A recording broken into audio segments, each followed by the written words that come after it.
वक्रतुंड महाकाय सूर्यकोटि समप्रभ निर्विघ्नं कुरु मे देव सर्वकार्येषु सर्वदा। ओम श्री महागणपतये नमः। सरस्वती नमस्तुभ्यं वरदे कामरूपिणी विद्यारंभं करिष्यामि सिद्धिर्भवतु मे सदा। ओम श्री महासरस्वत्यै नमः। समस्तजनकल्याणे निरतं करुणामयं नमामि चिन्मयं देवं सद्गुरुं ब्रह्मविद्वरम्। ओम श्री चिन्मय सद्गुरवे नमः।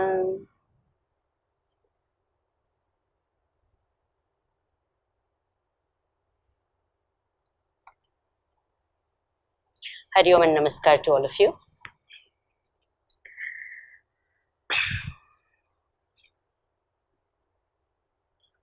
It takes me back a long time when I was in college and I was sitting amongst one of you. And if any Swami would have come at that time, in my college I would have run the other side. Nearest exit possible. And I'm really happy that even when sports days are going on, exciting games all around the place, y'all still have come here, so many of you, to listen to a Swami, a Swamini. I congratulate you all on that, because I wouldn't have sat there.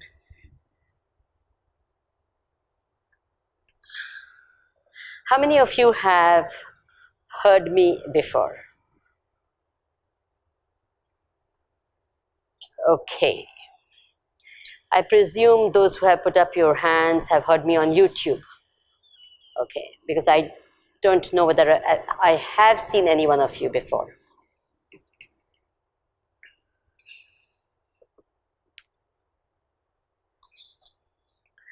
The topic today is mind management. The most important aspect of our personality, and I can't emphasize that enough, is the mind. You are what your mind is. You're not so much what your body is as what your mind is. When we say that so and so is a good person, what do we mean by that? His mind is good, isn't it? When we say he is not a very good person, what do we mean by that? Not that his clothes are not good or his face is not good. We mean his mind is not good. So you are what your mind is. And even though this is the most important aspect of your personality, important aspect of your life, it is unfortunately the most neglected aspect of our life.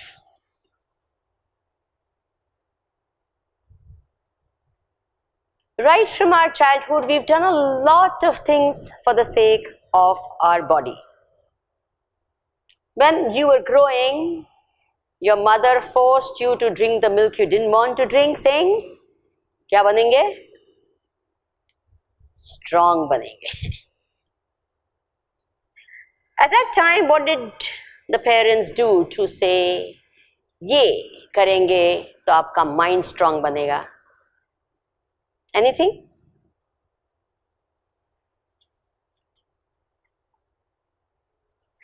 Right? Did they do anything? What? Huh? Control your tongue. They also said that control the tongue because they didn't want you to get angry. Yeah. So basically, all through life, in fact, even when you came to this lecture, did you prepare your mind before you came here? Not really. In life, we only prepare our body. And that which faces every challenge of life is not just the body, it is the mind. Is it true or not? In the morning, when you wake up, you go to the class. Whom is the teacher talking to? Is he or she talking to your body or your mind? And what is prepared? If at all, it's the body. In every situation of life, it is the mind which is the most important. In fact, you live your entire life in your mind.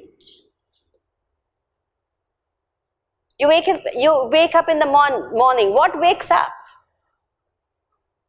When you say, I wake up, what wakes up? It's the mind. When you say, I sleep, what sleeps? The mind. So where do you live your entire life from morning to night, from birth to death? Where? In your? Is it true or not? And yet, as I said, it is the least neglected, the most neglected, the least thought of, least prepared, least managed aspect of our life. And therefore, I'm very happy that you all chose. Was it I who chose? I'm not sure. One of us chose. I think that's what they saw on the YouTube and said, let's talk about the mind. Now, even as I was walking over here, I was asked, Swamiji, can you tell me how to increase my concentration? Any question answer session I have anywhere in the world, doesn't matter. If it's a group of students sitting over there, whether it's school or college, this is the first question that comes to me. What? How to gain concentration. All our life, in fact, right from childhood, we have learned how to get distracted. Unfortunately, again, no one has taught us how to concentrate. Is it true or not? Do you have a subject in school or college, anywhere, how to think? I've been thinking a lot about this, and seriously, it needs to be introduced right from school. A topic, what? A subject, what? How to? You will say, Swamiji, what are you talking? Right from my birth, I've been thinking. Come on. Every moment of my life, what am I doing? Thinking. Are you doing thinking? Or is thinking happening? Please tell me. There are very few times in our life when we are actually doing thinking. It's a difference. Isn't it? Otherwise, thinking just happens. On its own, anyhow. And I always say, thank God, no one can see each other's mind. Is it true or not? I tell you, if we could see each other's mind, no two people will sit next to each other. Agreed? We can't see. Bhagwan is very kind. It's okay. I'm keeping it all. And I tell you, any relationship, especially a husband-wife relation, impossible if you could read each other's mind. No way. Because outside you may say, oh, I love you, and inside I don't know what goes on. As I said, thank God, we can't see each other's mind.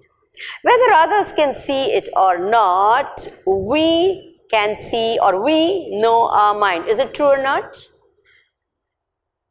Others may not know, but we know. To some extent at least what's going on. This, as I said, most important, very, very important aspect of our personality is somehow not even thought of. And this is something which is written so elaborately so voluminously in our scriptures, talked about so much. And unfortunately, we, the inheritors of this great culture, don't know anything about it. So I'm going to share a few things with you about the mind. We will have question answer session, and I'll be very, very happy to address all your questions. Okay? So I will finish it a little early so that we get a chance. In fact, Raghu was also asking me whether we can have an informal question answer session, not a formal, and I said it is possible. We could do that. So definitely questions are absolutely encouraged. So can you all note your questions?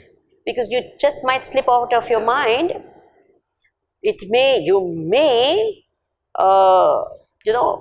get an answer also, for all you know, as I'm talking. But I would definitely encourage all of you to ask me questions at the end of it. So we find it's so important to know how to think. What to think, more important than what to think is what? How to think. If I know how to think, I tell you, I have a very, very major aspect of my, very important aspect of my life of how to be happy. Because most problems come because of not knowing how to think. Vedanta says, Panchadashi is a beautiful text written by Swami Vidyaranya. See, I'm only giving all these quotes because there are some people in the audience who are interested. Okay, I would not otherwise quote or say, because I know sometimes, people who are not exposed at all, they get put off with these words. But I know that there are some people who are studying Vedanta regularly, I was told, even as a student body. Isn't it? How many of you are studying regular Vedanta? Can you put up your hand so I get an idea? Among the students? Oh, not that many. Okay, fine. So I will avoid quoting. So it's said that most problems, in fact all problems, they say, come because of lack of right thinking. Avichara kruto bandha vicharena nivartate. अविचार के कारण सब बंधन होते हैं, सब problems होते हैं, दुख होता है, स्ट्रेस होता है, टेंशन होता है, जो भी कहो. And vicharena. And avichar means what? Either not thinking at all. How many people, they get married and I ask them, they get into so much of trouble and I ask them, why didn't you think before you got married? He says, I don't know, it just happened. सुना है कि नहीं ये सब? खास करके जब प्रेम में पड़ते हैं, अरे Rama. There are some people who are very intellectual and how? Give me one good reason, why I should marry. Tell me, give me what guarantee that I will be happy. What? And there's so many questions. Itne sab prashna hote hain. And then the same person, boy or girl, doesn't matter. When they fall in love, that entire buddhi of theirs, I don't know which dustbin they put it in. And I said, if they'd used even 1/10 of it at that time, it would have been a bit good for them. So either no thinking at all or incomplete thinking. We never think till the end, till whatever is required, till you reach the right conclusion. No. Or viparita vichar, completely opposite thinking. And I'm telling you, in that also, a lot of us are pretty good. Very good. I give this example often enough. In a school, the teacher wanted to explain the bad effects of alcohol on a person. So she had a beaker of water and she had some insects. They were floating around merrily. She had another beaker of alcohol, she put some insects in it and they died. She says, what do you conclude? So our smart guy picks up his hands and says, whenever you have insects in your stomach, drink alcohol. Poor teacher, you can imagine her state. Viparita vichar, exactly opposite of what is meant, is concluded. The buddhi is capable of that. So most problems arise because of what? Either not thinking at all, or incomplete thinking, or completely wrong thinking, opposite thinking as well. And therefore, right thinking, complete thinking is the thing that helps us to get us. Therefore, I said it's so important to have a topic in school or college. It should actually start from school on what? How to think.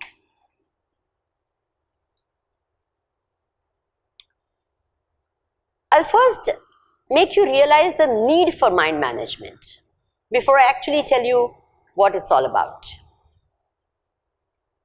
Why is it so important? Years back, I was watching TV and I saw an ad. The ad was of a car, a fancy car. This young dashing guy comes out of the car and then there is a scroll below. You are what you drive. This was the ad. What? You are what you drive. Now please tell me, are you what you drive or are you what drives you? When I started looking at it, this question struck me.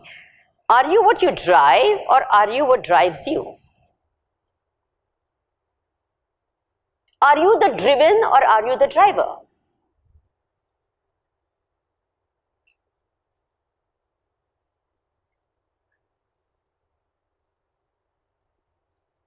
What are you? Are you the driven or are you the driver? What brought you to this hall? You will say, my body. Did your body bring you to the hall or did your mind bring you to this hall? Did your mind bring your body to the hall or did your body bring your mind to the hall? Come on, I'm not asking you difficult questions.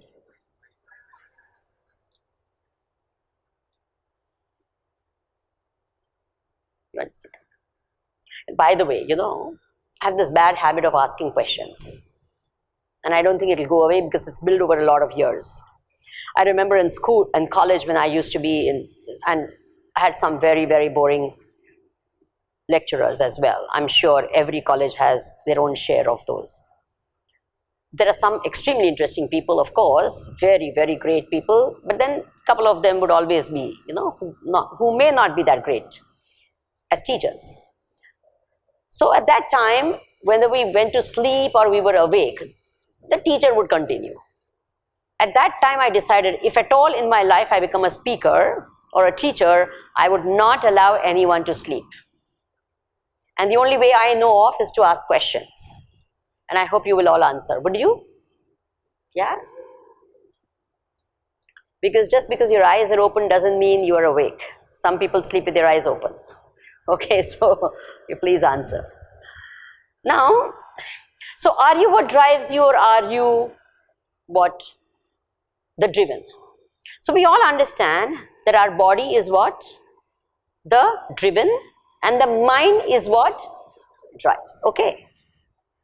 Now if your mind is the driver of this vehicle of your body, the next question comes, is the mind in command of the driven body? Is the driver in command of his vehicle? That's the next question. Is he? We don't think so. I don't think so. There are so many times the driver is completely not in command. The driver says, either nahi jana hai, and the body seems to have a will of its own and goes somewhere. Is it true or not? Can you imagine every cigarette packet tells you what? Every cigarette packet tells you what? And nowadays they have these horrific, pictures on that as well. People with cancer and all, it really looks bad, to really scare you. So the buddhi knows very well that, look, this is it. The driver knows that this is the wrong direction. There's a warning, there's caution, ahead, don't drive there, danger ahead, etc. And then, what happens? Are you understanding what I'm speaking? So we do find, now why does this happen? Now this is a very interesting thing, let's discuss a little bit, it's very interesting. See, all of us, with no exception, have high ideals. No exception. We have great knowledge, high ideals, very, But unfortunately, it so happens that our behavior is not as great as our ideals, and this is a universal thing. Every one of us, no exception, I also am not an exception. Our ideals are high. These are the way our thoughts and mind just has these great thoughts. But unfortunately, our behavior is not as great as our ideals. I'll connect it to mind and everything that goes with it, okay? All of us, this gap is there in everyone, including the speaker. I'd love to be this, but I'm not as great as I want to be. Right? All of us have this? Now, when you have this gap, within us, there's a sense of sometimes guilt, sometimes self-condemnation. Outside, we may say what we want to say, but inside, we feel not that great about ourselves. Is it true or not? I'd rather be this than to be this. I want to be this. I should be this. I know this is better. But this is what I am. Now, this gap, as I told you, it doesn't leave a very comfortable feeling within us. So therefore, there are two ways in which we can eliminate the gap. What are the two ways? Simple. My one hand is up and one hand is down. Two ways in which I can eliminate the gap. Which are they? Or which is easy? Universally, we all know this is easy. Coming down is always easier than going up. Law of gravity helps you come down, right? It's always easy to come down. Going up is difficult. Now, when we come down from our ideals to our behavior, then what happens? The mind is at ease. I am what I should be. Good. You feel nice. You're at peace. But when you do that, another universal thing happens. The minute you put your ideals and bring it to the level of your behavior, a universal thing happens. You know what happens? You again have a gap. Who cares? Why should I be the only one? No one is looking.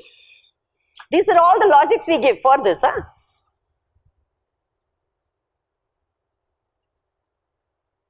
Then,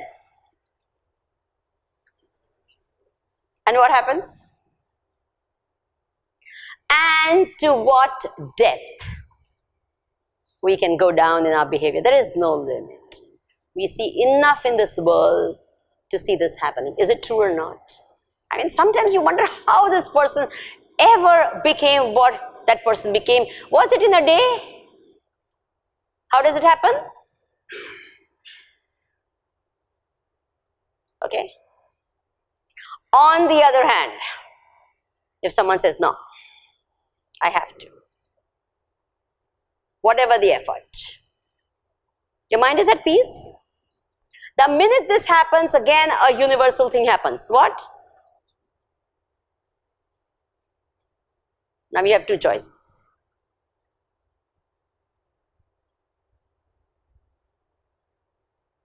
And one fine morning you see someone going so high and you wonder how this person could ever be that great in their behavior, in their values or whatever. How do we ever manage to go there? It didn't happen in a day. It happens like that. Is it okay? I'll give an example to make you realize. All of us, with no exception, have a value of waking up early in the morning. However, our definition of early morning differs. Isn't it true? All of us, I'm telling you, it doesn't matter who you are. You like to get up early morning. Now, your definition of early morning could be 8 o'clock, someone could be 10 o'clock, someone could be 6 o'clock, someone could have 4 o'clock. It doesn't matter. Whatever your definition, you must be waking up half an hour after that, right? I have to get up at 7 o'clock, but I managed to get up at 7:30. Then, and I should get up 7 o'clock. And then class is at 8 o'clock. So what happens? You have to grab your whatever, tea or this, no. And then it says, "Acha, theek hai, 7, 7:30 उठ के तो क्या हो गया?" Then what happens? And you get up 7:45. स्नान नहीं किया तो किसको पता चलता है? Advantage of being in the hostel. You don't have your mother nagging you कि स्नान नहीं किया जा. Oh no. थोड़ा परफ्यूम छिड़क दिया, चल गया. And then if you don't attend the first lecture, so what? Are you understanding? It goes on like that.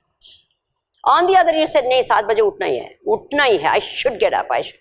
And then you feel quite good about getting up at 7, and then your own mind, not someone from outside, your own mind suggests, why not 6:30? If you do 6:30, you maybe you might be able to take a walk or a run or a jog, something like that. Why not this? Why not this? Isn't it true?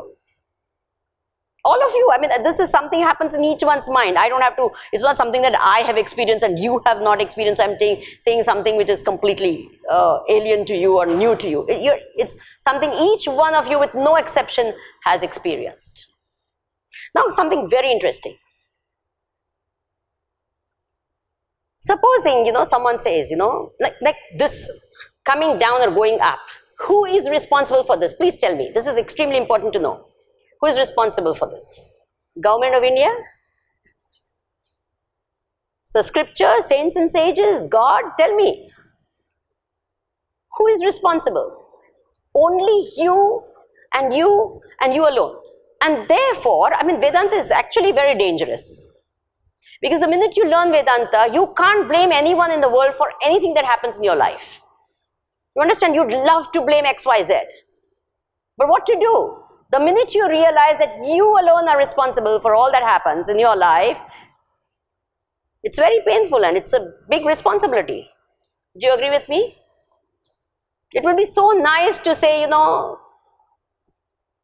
peer pressure, everyone around me. But actually, you can do what you want to do in spite of anything and everything. Is it a fact or not? You can be like that or you can be like that in spite of anything that happens around you.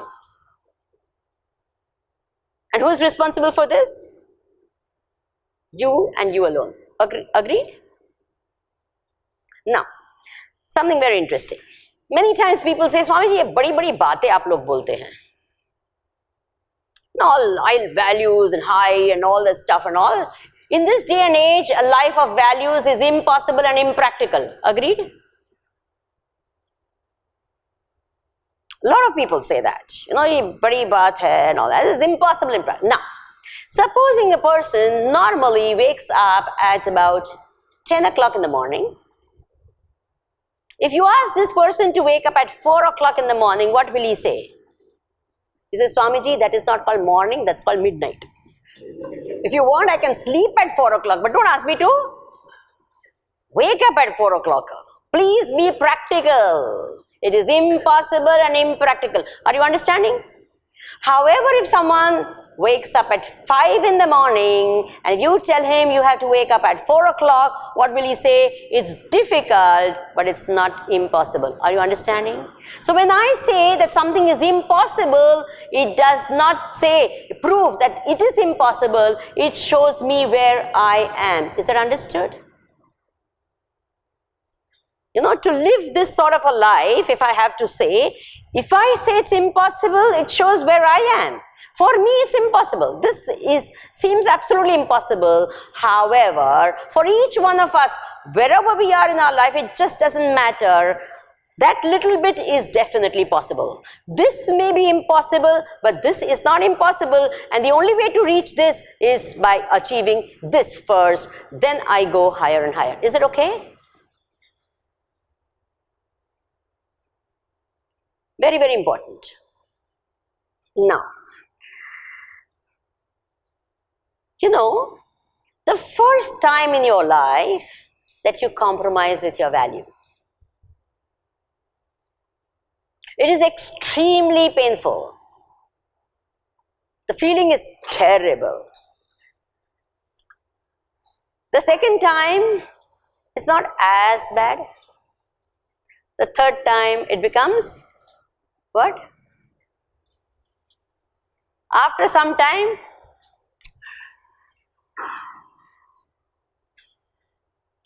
let me give you an example and then you'll know. Very interestingly, the first time you smoke, you never buy your first cigarette. No one ever buys their first cigarette. It's always given by someone. Is it true or not? No one is saying anything. I'm sure there are some smokers over here. No one ever buys their first cigarette. No one, no one. Why? Chocolates are available, ice creams are available, cigarettes are available. Why didn't you buy your first cigarette? No one.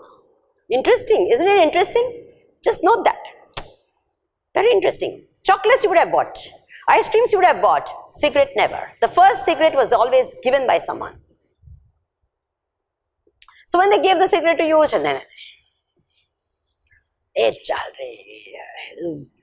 after all, you are not at home. Come on. Mummy, mummy, mummy करता है इधर IIT में आकर.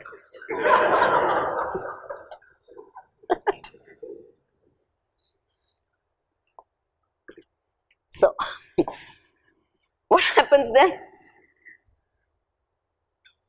Somehow he persuades you, he says, okay, you go to a corner, you think someone's going to look at you, and naturally, something which is like smoke, which is not a part of, your body system, when you take it the first time, the whole system rejects it.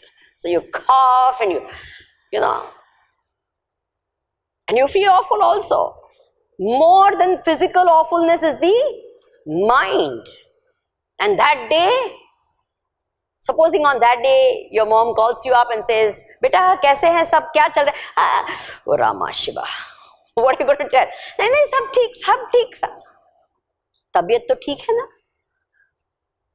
What to tell her? That day you feel awful. So the second time your friend comes and says, Arey chalo, let's smoke. I felt horrible. No, I'm not coming. See, I didn't even like it. It was so awful.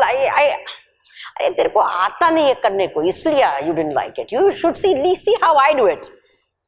You have those rings or whatever.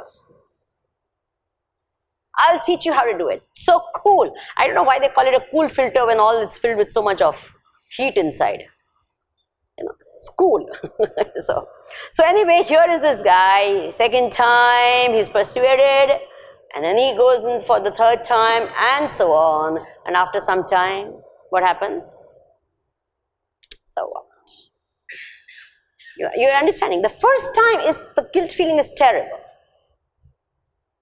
So you have to watch yourself the mind. Now I'm just talking about how the mind goes.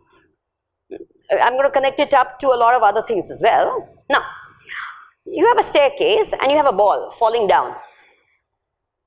So when the ball rolls down the staircase, the landing, it goes on the first step. After that, it may go on the second step towards maybe the edges. And after that, not necessarily the third step. It will go maybe the fifth and after that, sometime you have no control. You can't even go and, why? It's gained momentum and after that it loses control completely. Similarly, the first time it's easier to catch yourself. After some time, it becomes even more difficult. Are you with me? It becomes difficult to catch. Initially, it's easy. You catch yourself and says, no, this is not happening again. No. But after some time, absolutely no control, very much. You can control still, but it's very, very difficult. That's all. It's not that you can't control, it's difficult. There's another example. Keep these examples in mind. It really helps. A train. Supposing there is a track where it goes another direction. So great, train is going and then it by mistake takes the wrong track. Now at the time where one track is going this side, the other track is there, the distance between these two is almost nothing. Isn't it true? At that point, it's really a small distance. But the more it goes in this direction, what happens? It goes far away from the original track. You understand? initially the distance is very less. You don't even notice it's gone. When the train has changed the track, you don't even know that it's changed the track. It seems to be just there. But before you know, it's gone in a completely different direction. You started in one direction and you've landed in a completely different direction altogether. It's happened so often to young people. They've started somewhere, they don't know where they've landed, and after some time, I've heard of so many of them just committing suicides. And is it true or not?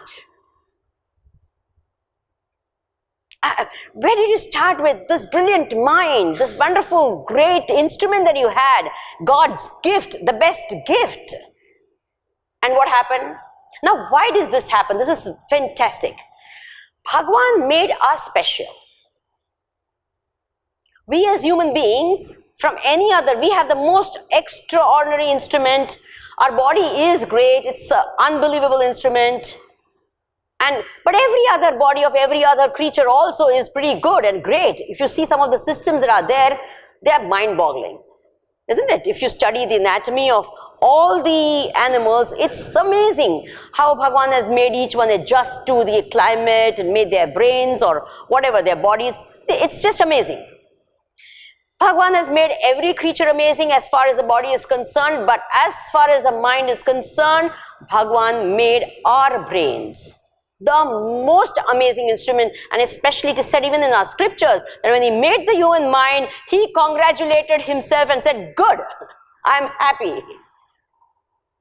Now you may not agree that he did a great job, but I tell you he's done a very great job. What he did is he gave this human mind this most precious gift called, 2 or 3 very, very, very special gifts, and one of them is choice.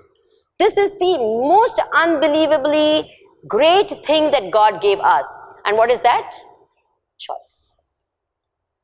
We are not pre-programmed like animals. We have a choice every minute of our life. Kartum shakyam, akartum shakyam, anyatha kartum shakyam. We may do something, we may not do something, or we may do it differently. You may come here, you may not come here to listen to the talk, or you may come here and go to sleep. Choice. Isn't it true? Every minute. And that is why the human spirit, however much, whether it was communism or so many other they tried to brainwash people, but the human mind succeeded each time in the history of mankind. Is it true or not? It came out on the top. Why? Because we have a choice.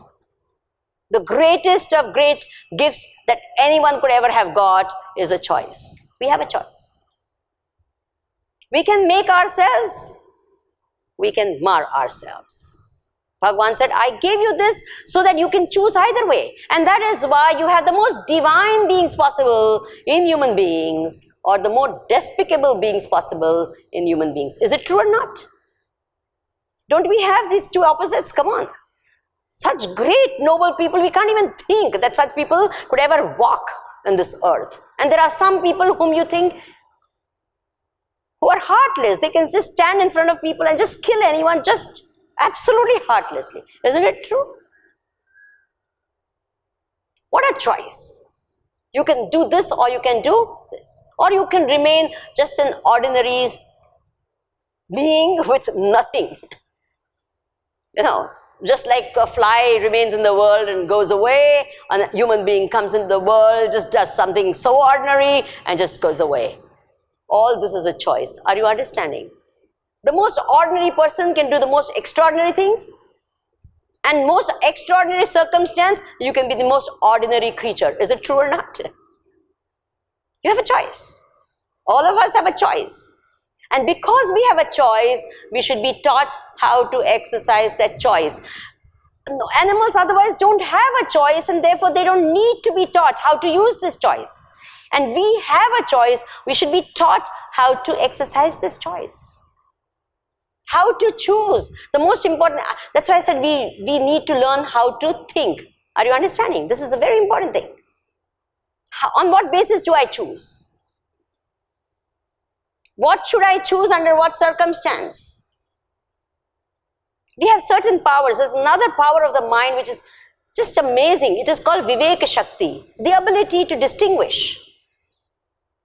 Animals also have this power, but you and I have a power which is just completely classic, which animals don't have. I'll give you couple of examples.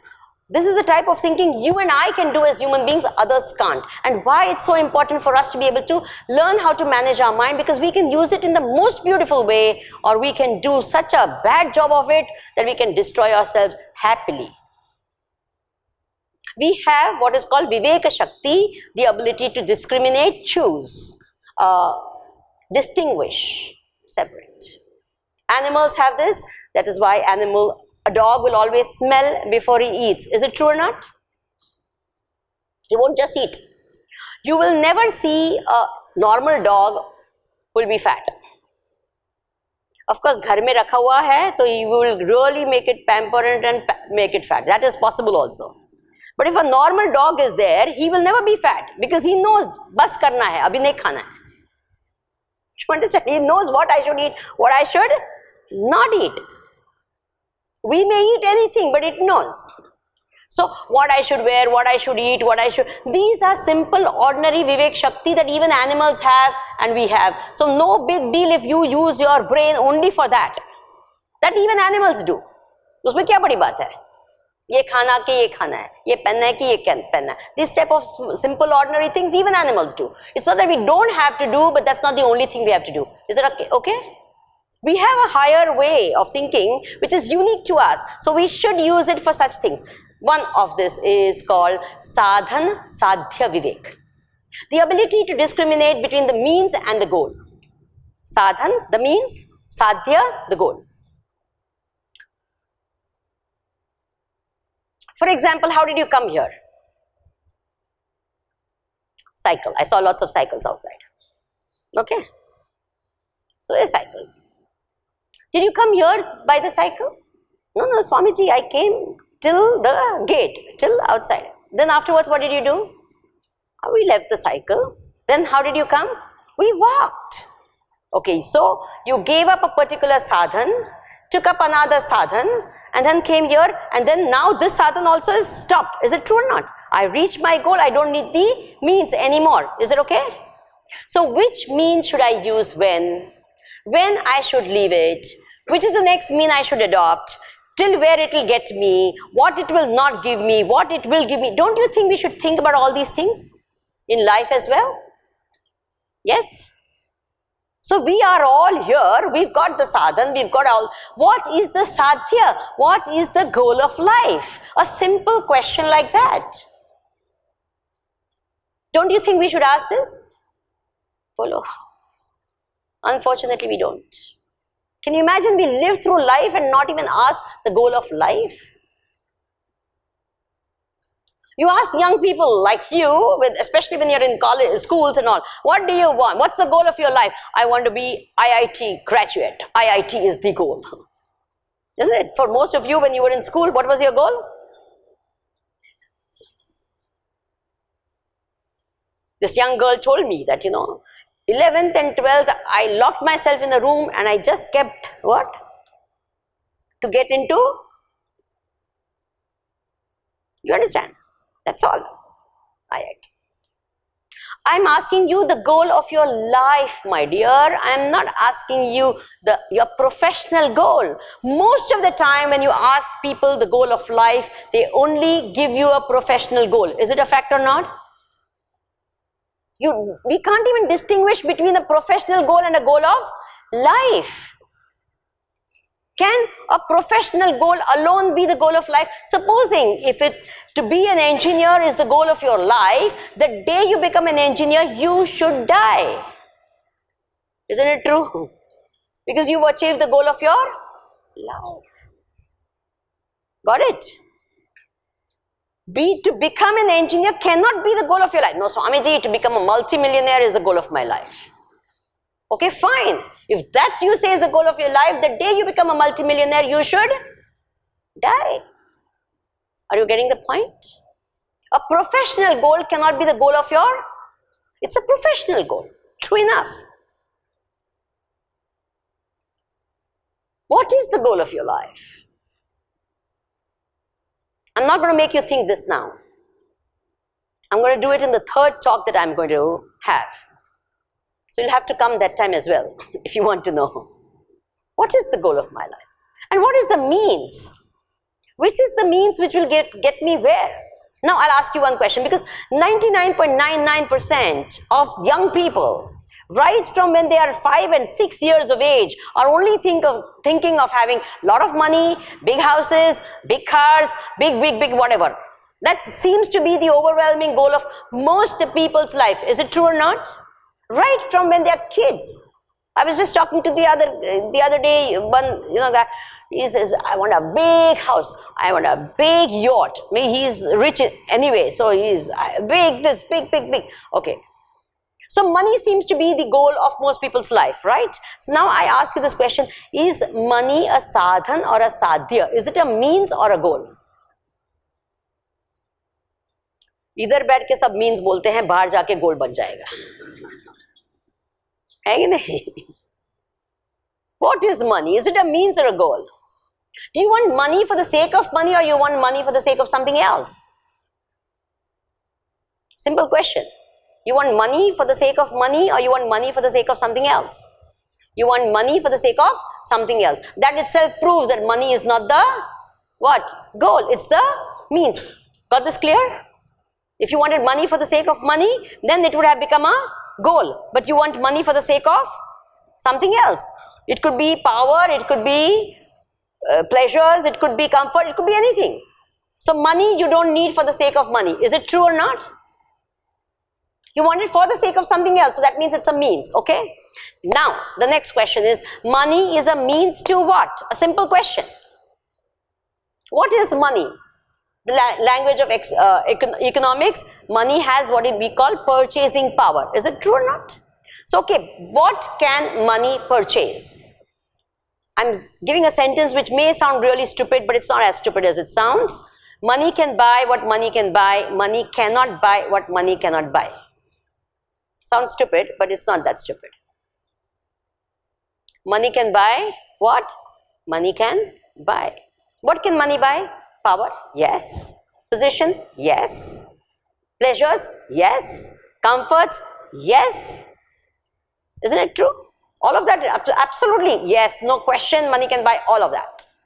Now, can money buy peace of mind? Yeah?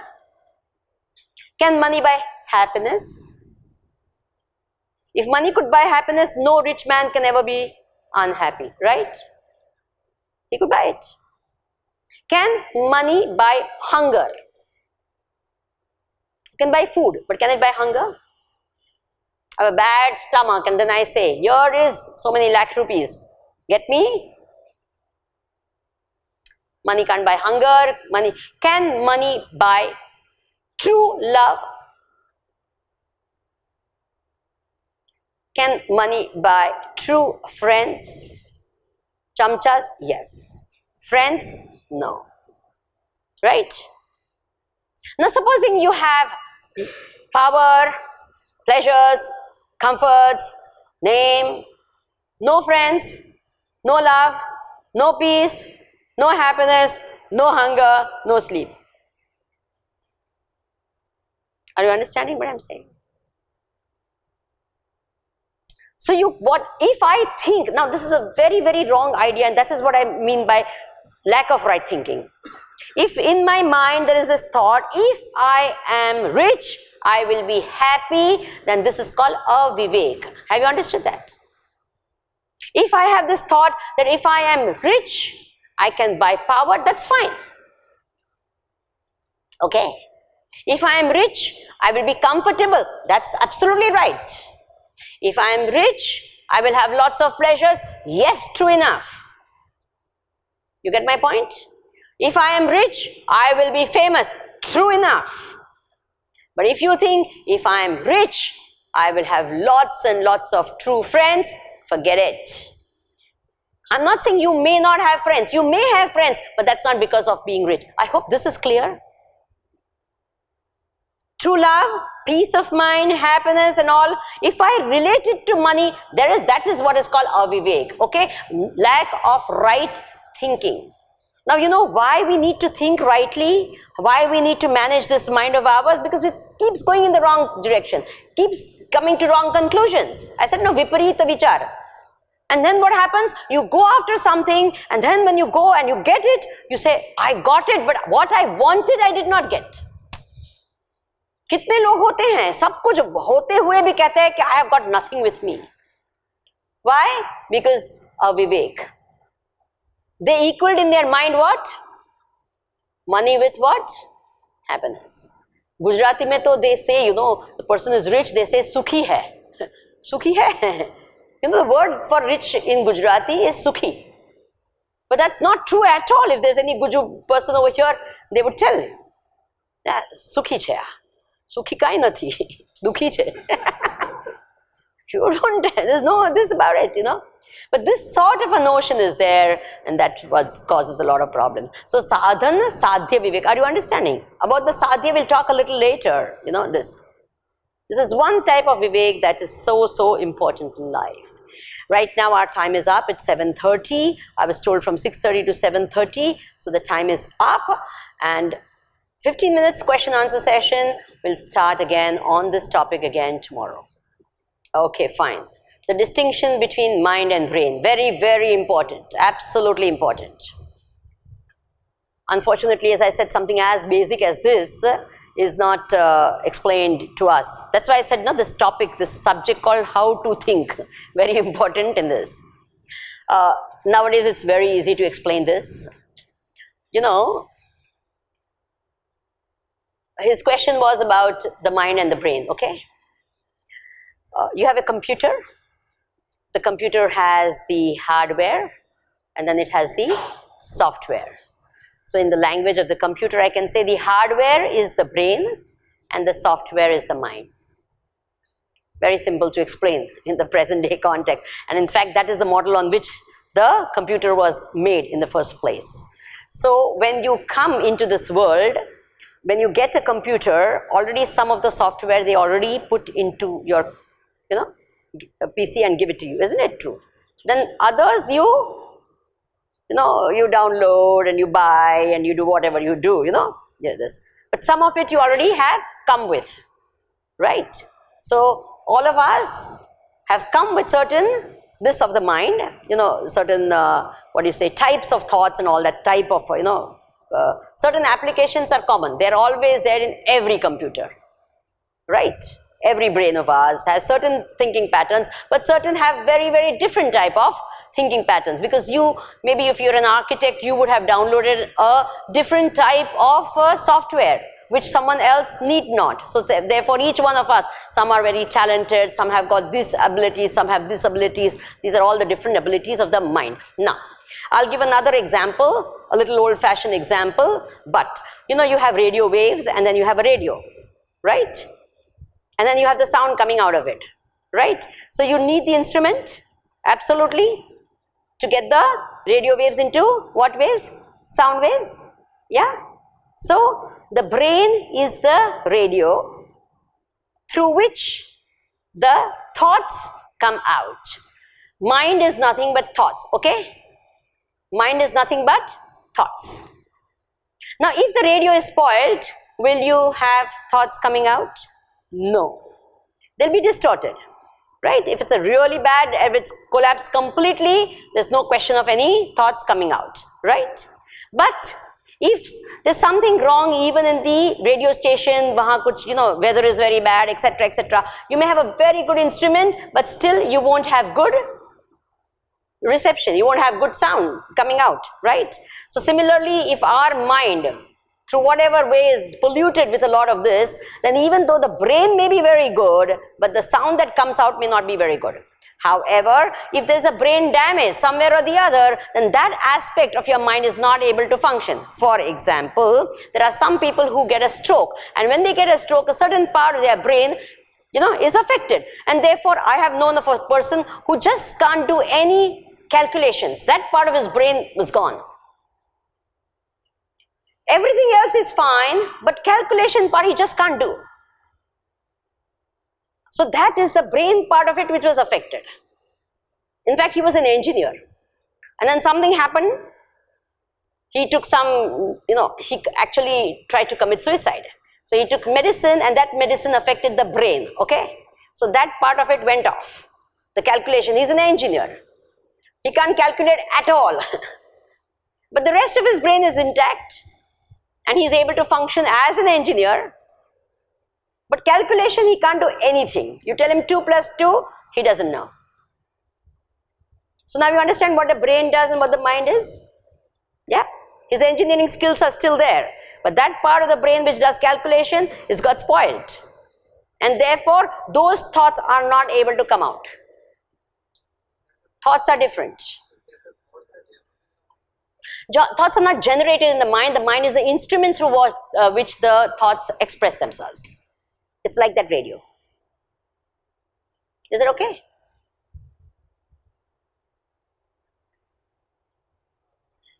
Yeah.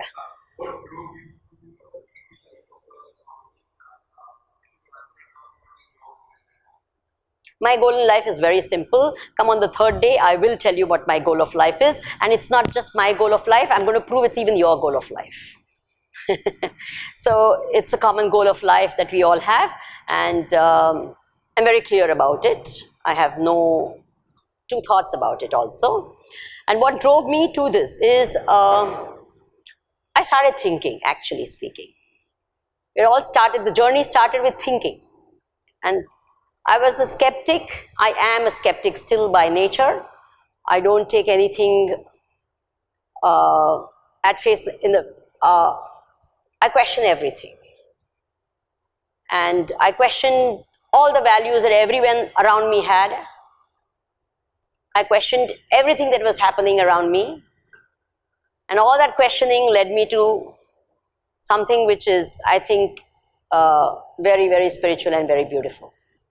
So I think it's the questioning which led me to my path of becoming a sannyasi finally, and which will hopefully take me to my goal as well.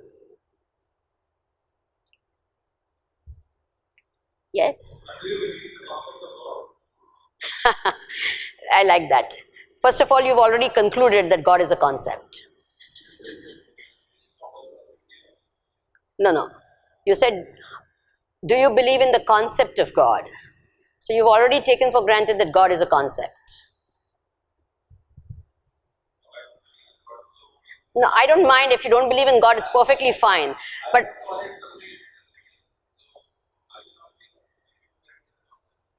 okay, you have concluded that God is a concept.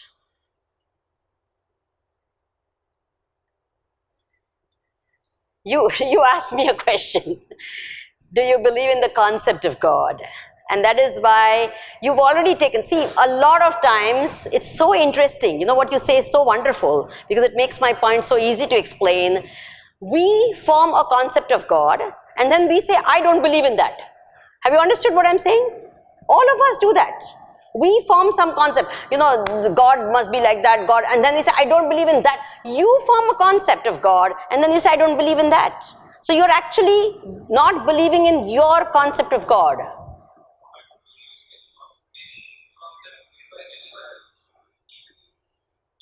Exactly, that is your concept. Very good.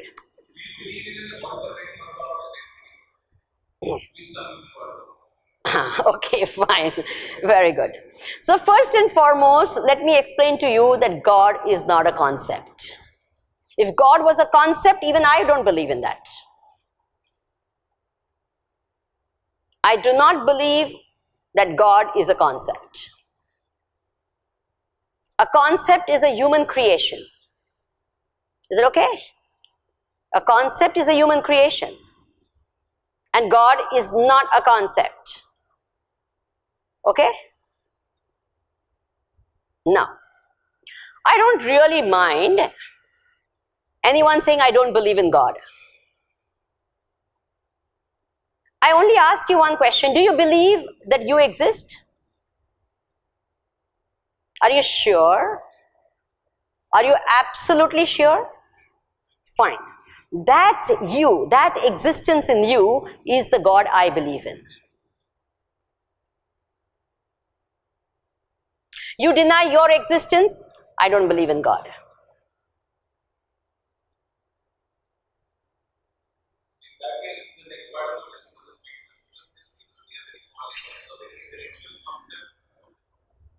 Proposed by religion, which has been proposed to places like these. People like you won't say this same thing outside this campus, but Like what? like videos exist in me is what. Oh, yeah, I will say it anytime. I say it all the time. Please. Even outside the campus, meet me outside. I don't think my question actually was how can you believe in the concept of an all-powerful God and also I don't believe in a concept, my dear fellow. I don't really believe that there is a concept called God. See, all powerful. There are contradictions. I hope you understand that in the words itself, there's a contradiction. All powerful, all pervading, all these words, you have made it into a concept. Right? Now, that itself is contradiction. It's a contradiction. Because something which is all pervading. Okay, I say all pervading. What comes to your mind? Please tell me. Exactly, my dear, you've got it. very fact. What comes to your mind? Now, if it's a concept, it should come to your mind.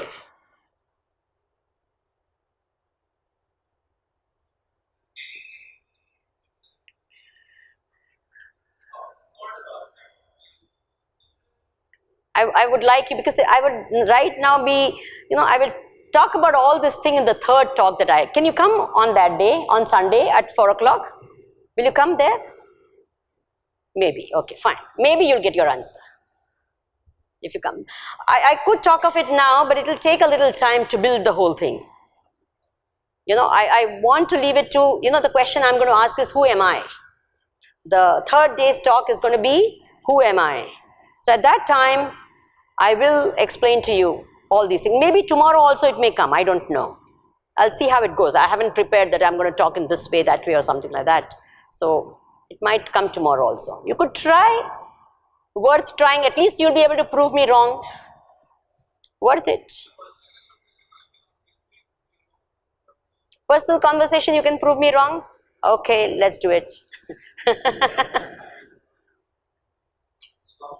Yes. When we say that it's a thought, what exactly are we trying to say? Because a thought we see, I don't know whether I can see another thought, because my mind is a thought, that's what I was putting. Like I heard from somebody else. And I say that the thought, I read that the brain doesn't say the thought. So even the scientific explanation, I'm not sure I read it. I was putting that information. Still, whatever philosophers say, that also I was putting the information. And I don't have a way to stay myself away from that and look at it. So, is it not a sort of a belief? How would I know what is happening there? Because, and it's not my question as well, because I'm not being able to frame a question as well. I understand. It's not mine. So, how would I look at it actually? Because it's now I'm influenced, definitely that time. What is influence? But what I feel that. No. What? It's your body is not influenced, right? What is influence? I can say that my mind is influenced, but I don't have a way to say it. Because now it's already me. Now I take that as my question. Yeah. Your mind is influenced by what others are saying, right? So you know that your mind is influenced? You've proved that I know my mind. So this is not as knowledge I'm saying. Had I known it as knowledge, then I shouldn't have any influence at all. I would have a result to come to this lecture. Okay, let me, I wanted to do it a little later, but anyway. Are you all ready for a little thinking? I will be going, again, somehow it comes out to the third day's lecture is going to come on the first day now. Do we have time? Yeah? Or shall we do it tomorrow? I'll start with your question tomorrow. Is it okay? And we will talk because all of them seem to be wanting to know who am I. So I'm going to change my talk. Tomorrow is going to be who am I? And then I'll talk to you with relation, what is the mind? Then we'll come to even who is God. All of that. It will come in tomorrow's talk. I'll start with that. I'll start with who am I, who is God, and what is mind. Is it okay? This is the 3 questions that I'll take in my tomorrow's session. So all of you, if you want to know this thing, please come over and we can have that.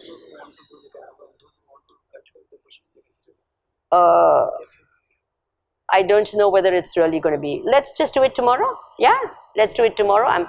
Let's do it tomorrow. One last question, okay?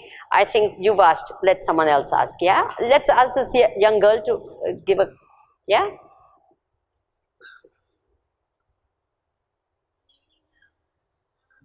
Don't call me ma'am, okay? I'm a Swami. Didi बोला कुछ भी बोला, but ma'am मत बोला. हाँ.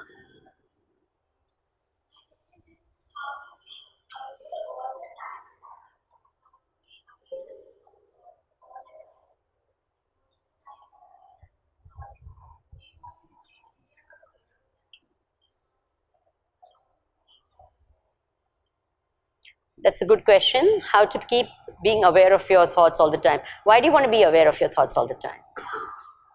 Why do you want to be aware of your thoughts all the time?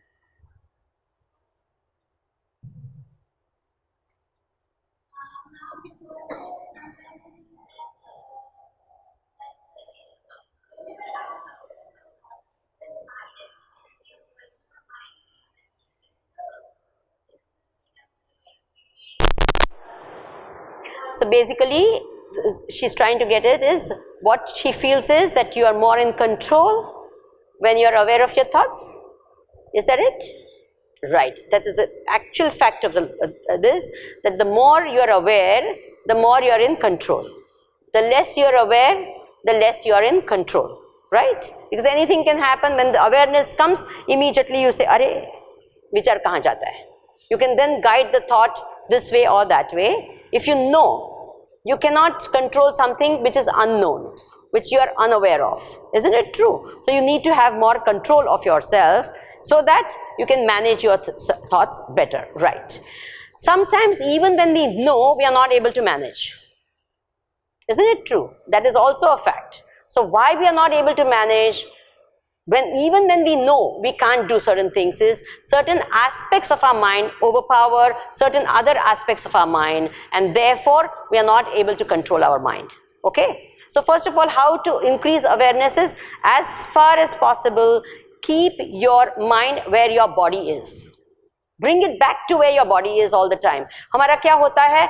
Mind इधर होता है, body इधर होता है, and our mind is somewhere else. So bring it back again. Bring it back again and again to where you are. In small things. Don't start with big things. Small things. When you're brushing your teeth, keep your mind there. Very difficult. When you're brushing your teeth, your mind is somewhere else. So in small actions, if you keep bringing your mind back again, your awareness overall increases, and then when you want, you can bring your mind back in no time at all. Bring it back to the body where you are, you become aware, and then you start doing. It's a small exercise to bring your become more aware of your mind. Yeah? Try that.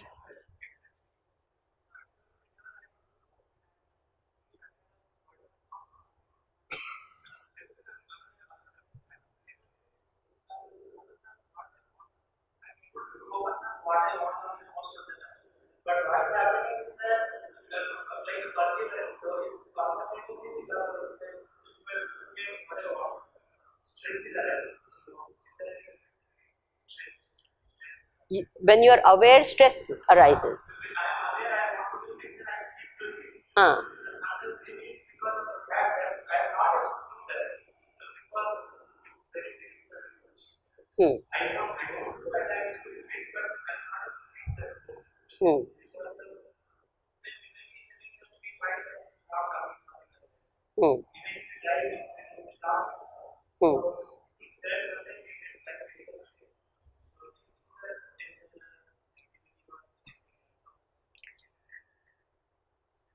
See, you gave me an example of research. One of the things that we do in research is the joy of the journey itself should be so great. that brings freshness to the mind rather than stress. I will talk in terms of me when I sit for meditation. It's my research. Like you do research outside, I do research when I close my eyes and sit with myself. So if the journey becomes painful, then there is stress or anything. If the journey becomes enjoyable, there is no stress in it. I may not be able to reach to X point where I want to reach, but still the journey itself is so beautiful. So what happens is, here the journey is not enjoyed, the goal itself is important. That's what happens to most of us. You know, the journey becomes immaterial or something, it's not enjoyable. Then what happens? अरे पहुँचते नहीं हैं, यहाँ पहुँचना है, पहुँच जाना चाहिए, क्यों नहीं पहुँचे, पहुँचना ही चाहिए. This is what happens. Instead of just enjoying, if you're coming over here and you see beautiful things around you as you're even journeying, then the stress level doesn't develop that even if you've not reached the goal. Is it okay? That's what Gita says also, you know. Do your best, leave the rest. That's it. So I think we can part today, and let me just do a closing prayer before we end. Om Purnamada Purnamidam Purnat Purnamudachyate Purnasya Purnamadaya Purnameva Vashishyate. Om Shanti Shanti Shanti. Harihi Om Shri Gurubhyo Namaha.